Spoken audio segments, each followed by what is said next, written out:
iya.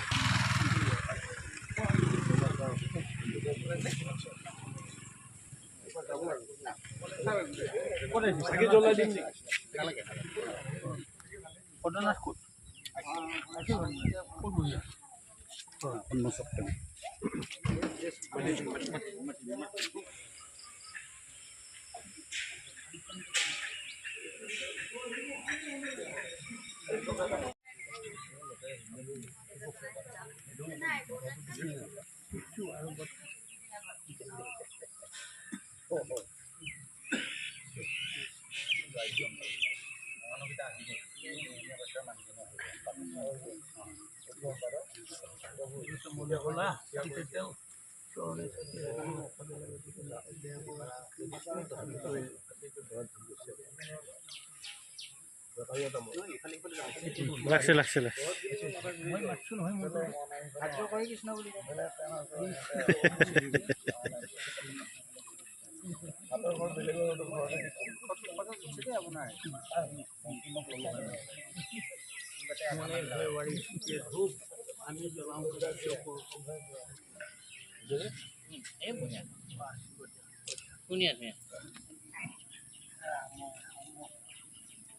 তিনিটা অনুষ্ঠানে আজিৰ এই বিশ্বনাথ দিৱসে আমি উদযাপন কৰিবলৈ আগবাঢ়িছোঁ আৰু তিনিটা অনুষ্ঠানৰ আমাৰ তিনিখন পতাকা থাকিব গতিকে আমি এই পতাকা উত্তোলন কাৰ্যসূচীলৈ আগবাঢ়িছোঁ প্ৰথমেই একেলগে আমি তিনিখন পতাকা উত্তোলন কৰিম আৰু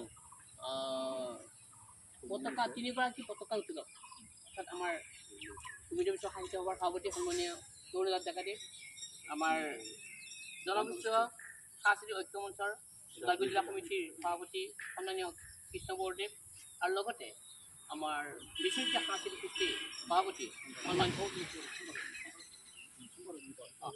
সম্পাদক মিঠু বৰদেৱক পতাকা উত্তোলন কাৰ্যসূচী অংশগ্ৰহণ কৰিব অৰ্থাৎ পতাকা উত্তোলন কৰিবৰ কাৰণে অনুৰোধ জনাইছোঁ বেছি আনুষ্ঠানিকতা নাই হয় বেছি প্ৰথমে আমাৰ সভাপতি মাননীয় ইয়াৰ পিছতে আমি জনগোষ্ঠীয় সাংস্কৃতিক ঐক্য মঞ্চ ওদালগুৰি জিলা সমিতিৰ সভাপতি মহোদয় সম্পাদক আৰু লগতে আজি পতাকা উত্তোলন কৰিব পাৰিব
বিচাৰি জনন্তু নোপোৱা কৰিলেও পাৰ ও মোৰ পদাতাই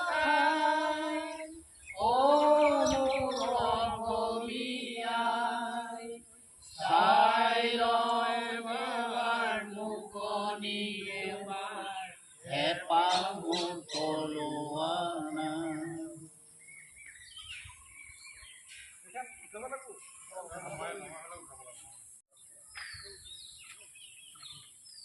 আজি পবিত্ৰ বিষ্ণু ৰাভা দিৱস উপলক্ষে আমি তিনিটা বিশিষ্ট সংগঠনে ইয়াত সমবেত হৈছোঁ আৰু সেই তিনিটা বিশিষ্ট শব্দটো ব্যৱহাৰ কৰিছোঁ এই কাৰণতেই যে অসমৰ জাতীয় জীৱনৰ সৰ্ববৃহৎ জাতীয় অনুষ্ঠান য'ত ধৰ্মৰ কথা নাথাকে, য'ত বৰ্ণৰ কথা নাথাকে, য'ত সম্প্ৰদায়ৰ কথা নাথাকে, বৃহত্তৰ অসমীয়া জাতিৰ প্ৰতিভূস্বৰূপ অসম সাহিত্য সভাৰ অন্যতম অগ্ৰণী তথা বিশিষ্ট শাখা শ্ৰী শ্ৰী গোবিন্দ মিশ্ৰ সাহিত্য সভা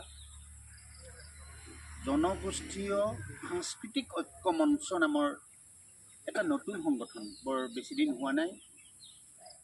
এই সংগঠনটো আমাৰ যি জনগাঁথনি অসমৰ, এই অসমৰ জনগাঁথনিসমূহক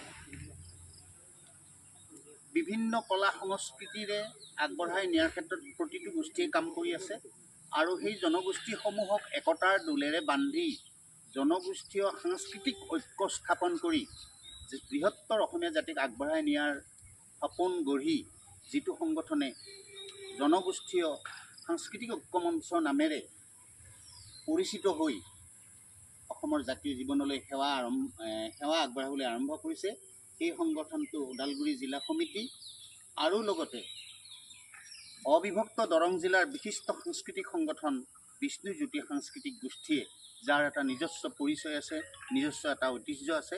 এই তিনিওটা সংগঠনৰ উমৈহতীয়া প্ৰচেষ্টাত আজি আমি বিষ্ণু ৰাভা দিৱসৰ আয়োজন কৰিছোঁ। এই কাৰ্যসূচীত বিষ্ণু ৰাভা দিৱসৰ কাৰ্যসূচীত আজি প্ৰথম যি কাৰ্যক্ৰমণিকা, এই ক্ৰমণিকা হ'ল পতাকা উত্তোলন। ইতিমধ্যে গম পাইছে যে আজি আমাৰ প্ৰাকৃতিক পৰিৱেশৰ কাৰণে পতাকা উত্তোলন কাৰ্যসূচী বহু পৰিমাণে পলম হৈছে, তৎসত্ত্বেও আমি আমাৰ কাৰ্যসূচী ৰূপায়ণ কৰিবই লাগিব। আমাৰ কাৰ্যসূচীত অংশগ্ৰহণ কৰা সন্মানীয় জনগোষ্ঠীয় সাংস্কৃতিক ঐক্য মঞ্চৰ সভাপতি এগৰাকী সমাজসেৱী শ্ৰীযুত কৃষ্ণকান্ত বড়ো মহাশয়, তেখেত ওদালগুৰি জিলা সমিতিৰ সভাপতি। আমি দেখিছোঁ যে তেখেতৰ নেতৃত্বত বিশেষকৈ আমাৰ পথ উন্নয়নখিনি, তাৰপিছত অন্যান্য আনুষ্ঠানিক যিখিনি উন্নয়নৰ এটা পৰিৱেশ সৃষ্টি হৈছে, তেখেত আমাৰ MCLA তথা EM সন্মানীয় দিগন্ত বৰুৱা মহাশয় আৰু শ্ৰদ্ধেয় গোবিন্দ। পতাকা উত্তোলনৰ সময়ত বিশেষ কথা নাথাকে, আমি তিনিখন পতাকাৰ তলত সমবেত হৈছোঁ আৰু প্ৰত্যেকৰে নিজা নিজা ঐতিহ্য আছে। মই সেইবোৰ কথা দীঘলীয়াকৈ ক'বলৈ নাযাওঁ। অসম সাহিত্য সভাৰ কথা ক'লোঁ ইতিমধ্যে।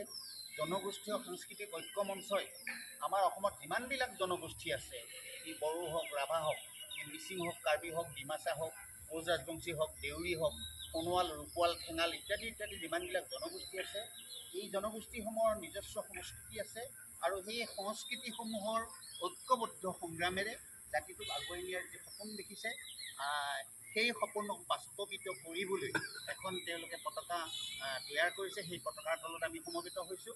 একেধৰণে যিগৰাকী পুণ্যাত্মা বিষ্ণুপ্ৰসাদ ৰাভা আৰু অসমৰ অন্য এগৰাকী তেখেতৰ গুৰুস্বৰূপ জ্যোতিপ্ৰসাদ আগৰৱালা, বিষ্ণু ৰাভা আৰু জ্যোতিপ্ৰসাদৰ নামেৰে বিষ্ণুজ্যোতি সাংস্কৃতিক গোষ্ঠী গঠন হৈছিল আৰু এই অনুষ্ঠানটোৰ এটা সুদীৰ্ঘ পৰিক্ৰমা আছে, এটা ঐতিহ্য আছে। মই আটাইকেইটা সংগঠনৰ কৰ্মকৰ্তাসকলক এই মুহূৰ্তত শুভেচ্ছা জ্ঞাপন কৰিছোঁ আৰু প্ৰত্যেকখন পতাকাৰে বিশেষ বিশেষ গুৰুত্ব আছে আৰু সেইবোৰ মনীষীৰ জন্ম হৈছিল, যাক আমি পুণ্য শ্লোক বুলি ক'ব পাৰোঁ। প্ৰাতঃস্মৰণীয় ব্যক্তি এগৰাকী জ্যোতিপ্ৰসাদ, এগৰাকী বিষ্ণু ৰাভা। আধুনিক অসমখন গঢ়াৰ ক্ষেত্ৰত এই দুগৰাকীৰ যি অৱদান, এতিয়ালৈকে কোনেও তাক উপেক্ষা কৰিব পৰা নাই। আৰু আটাইতকৈ গুৰুত্বপূৰ্ণ কথা হ'ল, মহাপুৰুষ শ্ৰীমন্ত শংকৰদেৱ গুৰুজনাৰ পিছত যদি অসমত এজন সৰ্বাংগ সুন্দৰ মানুহ আহিছে, সকলো ধৰণৰ গুণৰ অধিকাৰী মানুহ আহিছে, তেনেহ'লে এইগৰাকী হ'ল বিষ্ণুপ্ৰসাদ ৰাভা। নাছিল কি?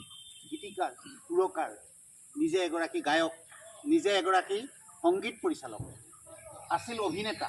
তেওঁ মঞ্চত অভিনয় কৰিছিল, চিনেমাত অভিনয় কৰিছিল, নাটক পৰিচালনা কৰিছিল, চলচ্চিত্ৰ পৰিচালনা কৰিছিল, আছিল তেওঁ চিত্ৰকৰ, তেওঁ ছবি আঁকিছিল, আছিল তেওঁ ফুটবল কেপ্টেইন, ভাল ফুটবল খেলিছিল, আছিল তেওঁ ক্ৰিকেট বৰ লগা আছিলে। কিন্তু আমি সেইটোত ব্যৰ্থ হ'লোঁ। ব্যৰ্থ হোৱাৰ কাৰণে আমাৰ জাতিটো একেবাৰে খান্দান হৈ গ'ল। তেওঁলোকে কৰা ভৱিষ্যতবাণী আখৰে আখৰে লাগি গ'ল। আৰু হয়, আমাৰ গৃহকণ্ডলৰ হ'লে বড়ো অনাবড়োৰ মাজত সংঘাত হ'ল, ৰাভা আৰু গাৰোৰ মাজত সংঘাত হ'ল, কাৰ্বি আৰু অনাকাৰ্বিৰ মাজত সংঘাত হ'ল। এনেধৰণে আজিলৈকে সংঘাত বিভিন্ন জনগোষ্ঠীৰ মাজত হৈয়ে। গতিকে তেওঁলোকে যি কথা ঘোষণা কৰিছিল, এইবোৰ আখৰে আখৰে লাগি গৈছে। সেইগৰাকী মহামনীষীৰ আজি পবিত্ৰ স্মৃতি দিৱসত তেওঁলৈ আমাৰ আন্তৰিক সেৱা নিবেদন কৰিছোঁ। তেওঁ য'তেই থাকক, আমাৰ এই জাতিটোক অকণমান আশীৰ্বাদ দিয়ক। এই জাতিটো দিশহাৰা হৈ গৈছে, এই জাতিটোক চলাই নিবলৈ তেওঁ প্ৰকৃত পথৰ সন্ধান আমাৰ দূৰৰ পৰাই দি থাকক, তাকেই কামনা কৰিছোঁ। আৰু এই পবিত্ৰ পতাকাৰ তলিত থিয় হৈ আমি যাতে সকলোৱে লগে ভাগে একেলগে মত ভিন্ন হ'ব পাৰে কিন্তু মন ভিন্ন হ'ব নালাগে, মতান্তৰ থাকিব পাৰে মনান্তৰ হ'ব নালাগে, মতৰ অন্তৰ থাকিব পাৰে। তেনে পৰিপ্ৰেক্ষিতত এই কাৰ্যসূচীবিলাক আমি ৰূপায়ণ কৰা হয় আমাৰ কৃপা, আমাৰ মূলটোক জানি বুলি। যি নহওক এইখিনি কথা কৈ মই মোৰ বক্তব্য সামৰণি মাৰিছোঁ আৰু সকলোকে ধন্যবাদ জ্ঞাপন কৰি আজিৰ এই পবিত্ৰ কাৰ্যসূচী যাতে সকলোৱে পাৰ হৈ যায় ভগৱানে দয়া কৰক।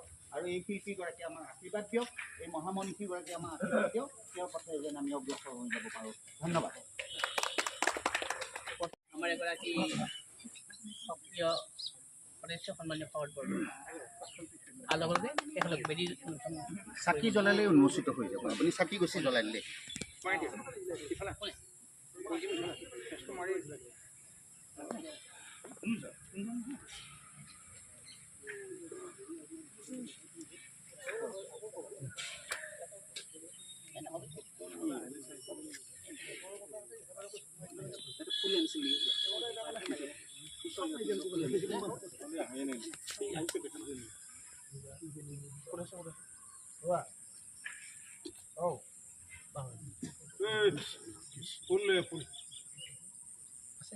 ফুল আনা নাই, ফুল আনা নাই।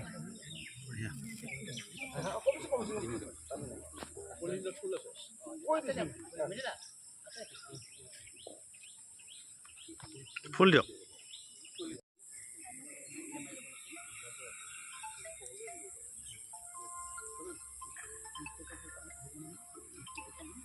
দাদা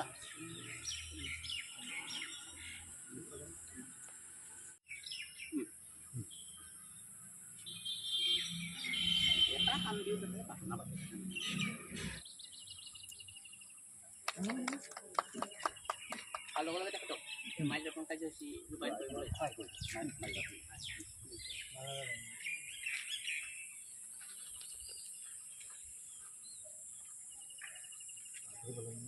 দুটা চাইডত বান্ধি দিলে।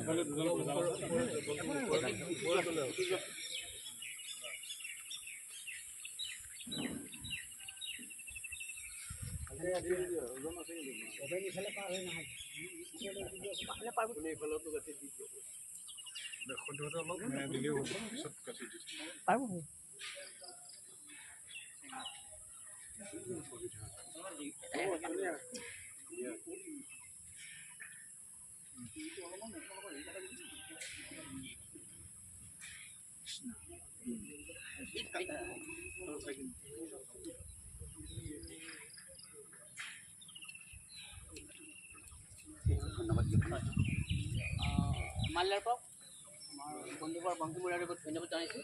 আৰু লগে লগে আমি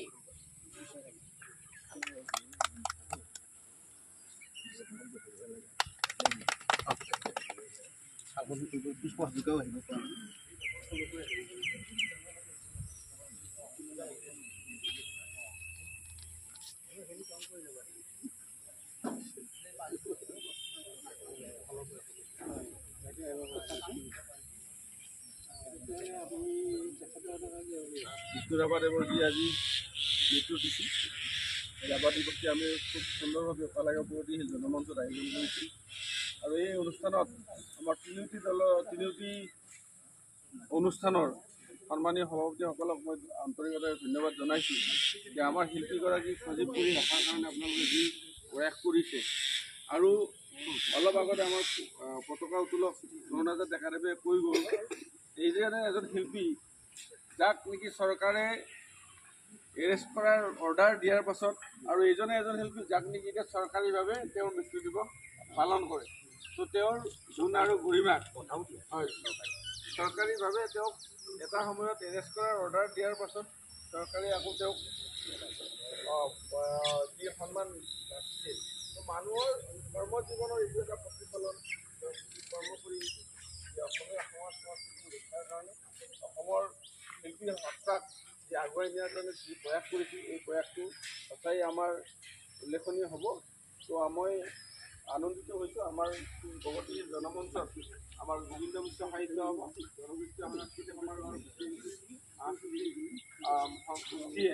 এই অনুষ্ঠানটো আয়োজন কৰি আমাৰ এই শিল্পীগৰাকীক নৱপ্ৰজন্মৰ মাজত আমাৰ তেওঁৰ জীৱন দৰ্শনৰ যি আজি পাঠ হ'ব, এই পাঠটো সকলোৱে শুনিব, মাৰ্গদৰ্শন কৰিব। আমাৰ বিশিষ্ট অতিথিবৃন্দক আপোনালোকে মাতিছে।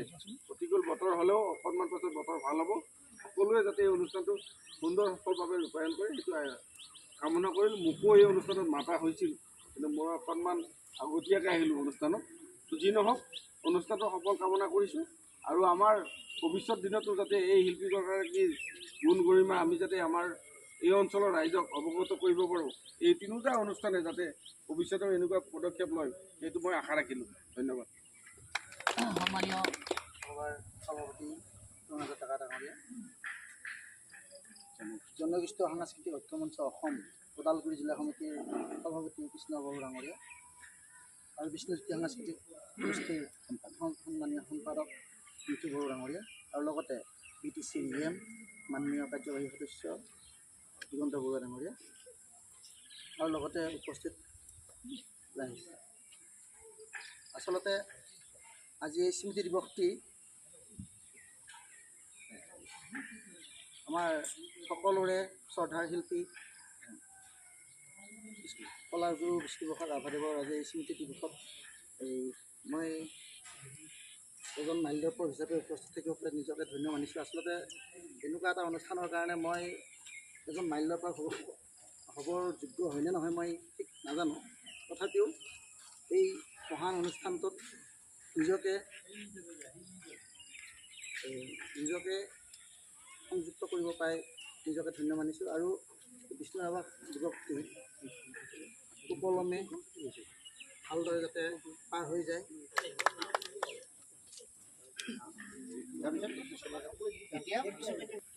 সন্মানীয় কৃষ্ণ বৰদেৱক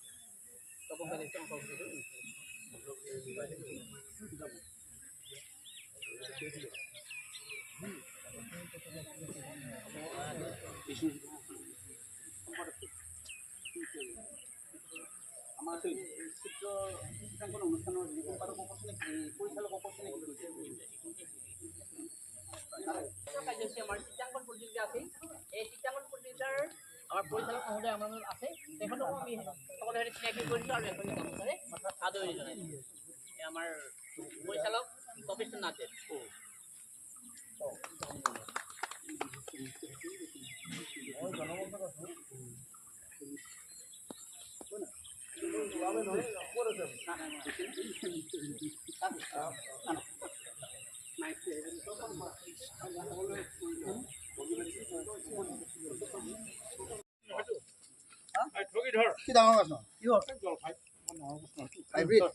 হেৰি কৰি ৰাখিম দে, কাটি কুটি ৰাখিম দে সৰু কৰি।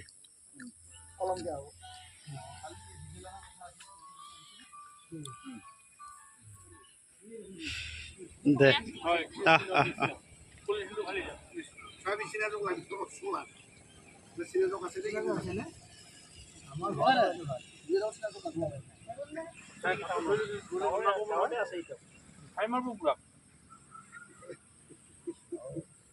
কৃষ্ণ কৃষ্ণ ও হৰি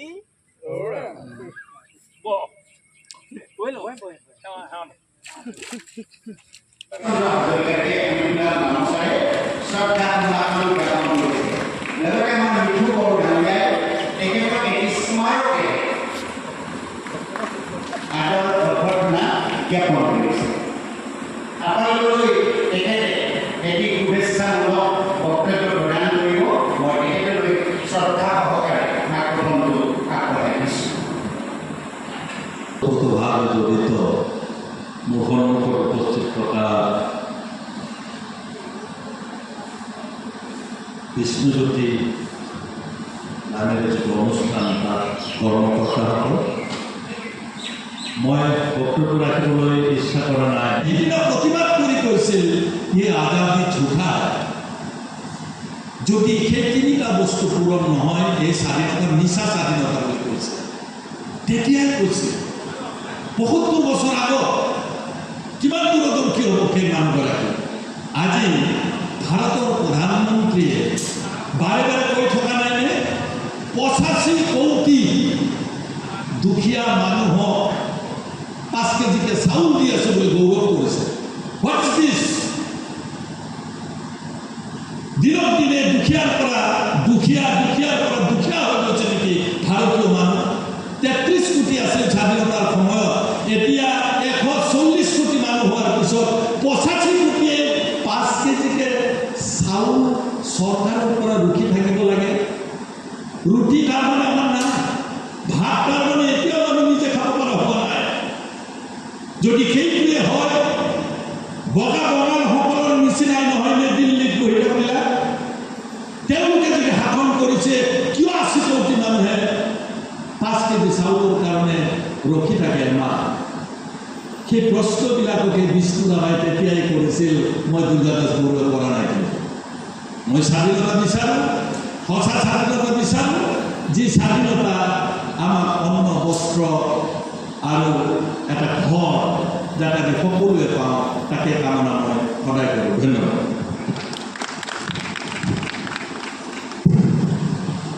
সকলোৰে চেতনা জাগ্ৰত কৰিব পৰা এটি চমু বক্তব্যৰে তেখেতে আপোনালোকলৈ শুভেচ্ছা জ্ঞাপন কৰিলে, আমাৰ অনুষ্ঠানটোৰ সাফল্য কামনা কৰিলে আৰু প্ৰত্যেকে যাতে বিষ্ণু ৰাভাক চেতনা ৰাখে তাৰ প্ৰতি তেখেতে আহ্বান জনালে।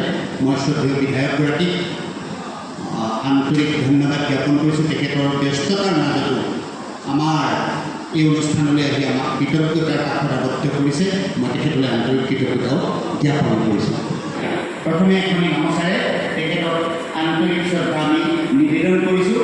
লগতে এখনি গ্ৰন্থৰে তেখেতলৈ আমাৰ অশ্ৰদ্ধ সেৱা নিবেদন কৰিছোঁ। লগে লগে মই কিন্তু মাইক্ৰফোনটো আগবঢ়াইছোঁ। বিষ্ণুজ্যোতি সাংস্কৃতিক গোষ্ঠীৰ সৌজন্য আজি উদযাপিত হোৱা 56 সংখ্যক বিষ্ণু ৰাভা দিৱস উদযাপন। আনহাতে তুলিকা লৈ ছবি অঁকা সংগীত শিল্পী, যিয়ে সদায় দুখীয়া জনগণৰ হকে কাম কৰিবলৈ যাযাবৰী জীৱন যাপন কৰিছে। আঢ়ৈ হাজাৰ বিঘা মাটিৰ উত্তৰাধিকাৰী হৈও লাভ বিলাহৰ জীৱন পৰিহাৰ কৰি তেওঁ দুখীয়া জনগণৰ বাবে কাম কৰিবলৈ মনত পণ লৈছিল। অনবৰতে তেওঁ কি কৰিছিল? এই দুখীয়া জনগণৰ উন্নতিৰ বাবে, দুখীয়া জনগণৰ মুখত চাউল পিঠি দিবৰ বাবে অহৰহ এটা চিন্তাৰ বোজা কঢ়িয়াই লৈ ফুৰিছিল।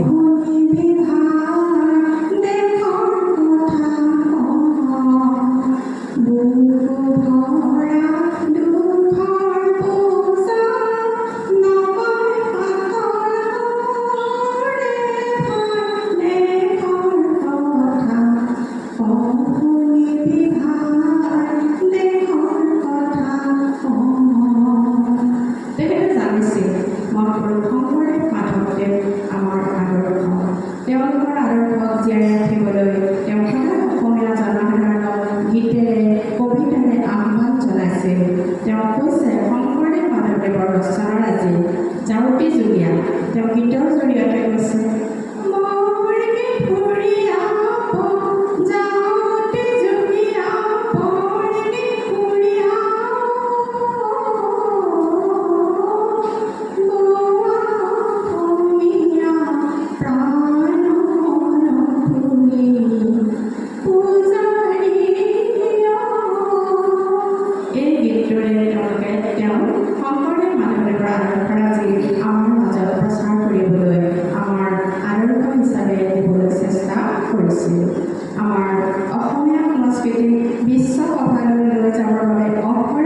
চেষ্টা কৰা এই শিল্পীগৰাকীয়ে এটা সময়ত অসমীয়া লোকক উদ্দেশ্যে গাইছে,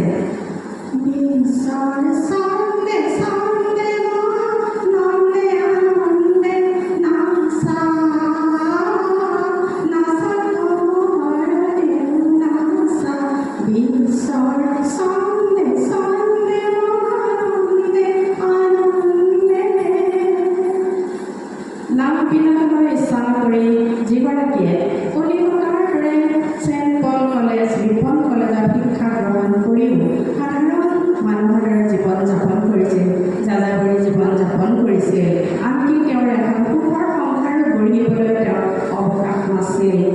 দুগৰাকীকৈ প্ৰিয়তমা পত্নীয়ে তেখেতক এৰি থৈ যোৱাৰ পিছত তেখেতৰ সন্তান দুটিৰো আদয়াথানি হৈছিল।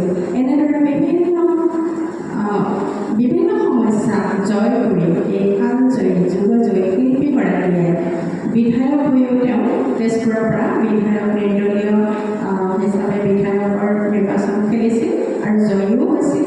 আৰু তেওঁ সদনৰ মজিয়াত আহি কৈছিল, মই চকুত জনতাৰ চকুলৈ লৈ আহিছোঁ, মোৰ দুৰ্নয়ন জনতাৰ চকুলৈ লৈ আহিছোঁ।